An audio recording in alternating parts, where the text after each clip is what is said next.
I think anything a mind can conceive, if you think about it often enough, you will come to believe it. I question my own beliefs.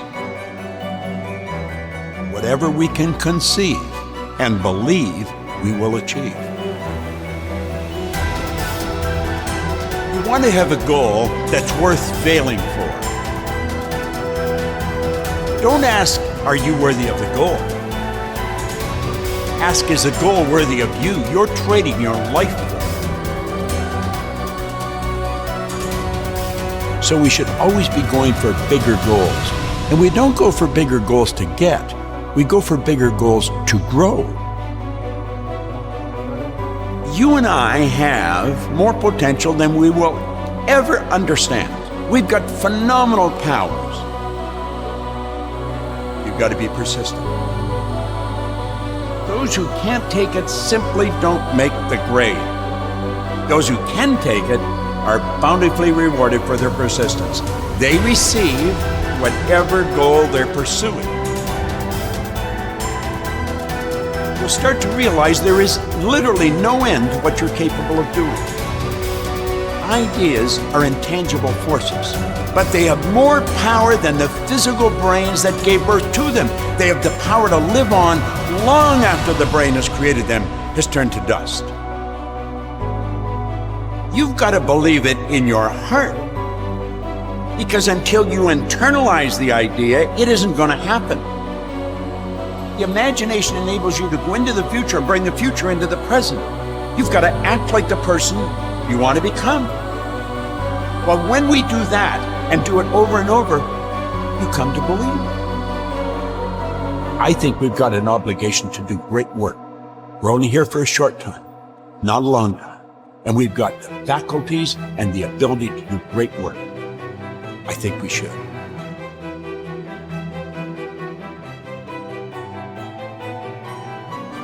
As you're watching this, I want you to stop and ask yourself, who am I?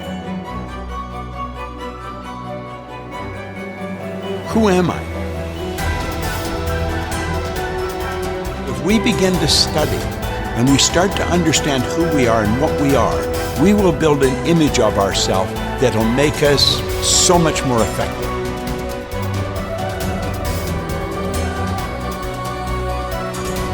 If a person's going to accomplish anything of any consequence in their life, they have to get into the spirit of it. And we build an image in our mind. Then we have to be true to that image. Now, this is truly getting into the spirit of the thing. That is what being inspired is all about. And all great work came about because someone was inspired to do it. All the great paintings, Rembrandt, Van Gogh, all of them, they were inspired to do the great work. We have to understand that whatever Rembrandt or Van Gogh used, we have available to us. You see, an idea is a thought or a collection of thoughts directed towards a purpose. Thinking is the highest function that you and I are capable of. If you take what you want and start to imagine yourself with it, we can actually accomplish anything. You've got to believe you can do it on a subconscious level. You can come to believe it through repetition.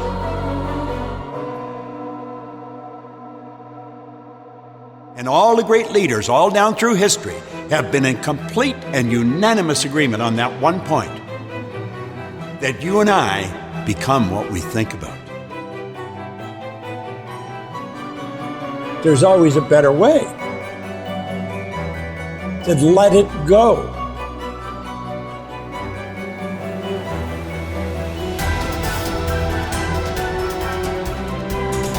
I had a good friend of mine, Milt Campbell. He won the gold medal in decathlon.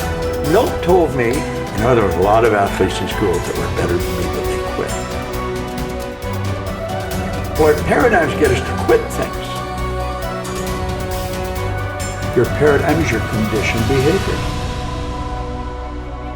We're conditioned genetically and environmentally. And that conditioning is controlling most people's lives.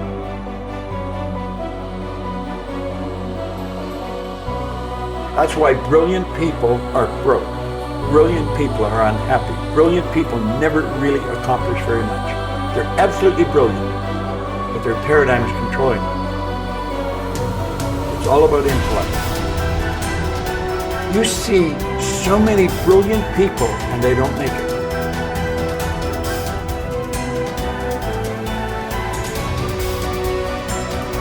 We only have one problem in the whole world, and that's ignorance. They're living in ignorance. They don't know that what they're doing is going to keep them where they are. And they keep doing it because they don't know how to change. They have to understand that they don't have to live that way. Everyone that can hear my voice knows how to do better than they're doing. And they may wonder, why don't I do it? It's because you're programmed to do what you're doing. And until you change the program, nothing's going to change. There's no limit to what we can do.